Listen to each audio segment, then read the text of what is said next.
Salama daholo, iny vaovao nianarako de Jefferson na matetika antsoina hoe Snookely any Madagasikara. De androany te hijoro ho vavolombelona kely momba ny zavatra izay fantatro fa marina.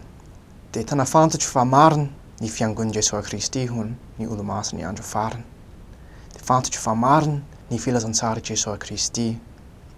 Fantatro fa rehefa hiainana ny filazantsara isika de hahazo fitahiana ary ihany koa hahazo fahasambarana sy fifaliana.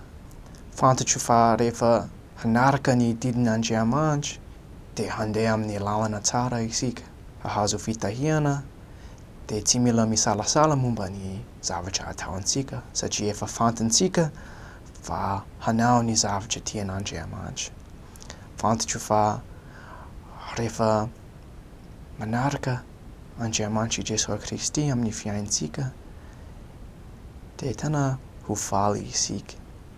Mety ho saratra ny fiaintsika indraindray fa amizay tena ilaintsika hiankina amin'Andriamanitra Jesosy Kristy. Tena fantatro fa ny mpamonjy antsika Jesosy Kristy, fantatro fa maty ho antsika izy de noho izany azoantsika hiverana amin'Andriamanitra indray. Amizay azoantsika hiainana miaraka amin'Andriamanitra sy Jesosy Kristy sy ny fianakaviantsika ho mandrakizay. De io ny tena zavatra mahafinaritra indrindra momba ny filazantsara Jesosy Kristy. Azoantsika hahazo ny fiainana mandrakizay de azoantsika ho lasa tahaka Andriamanitra amindray andro.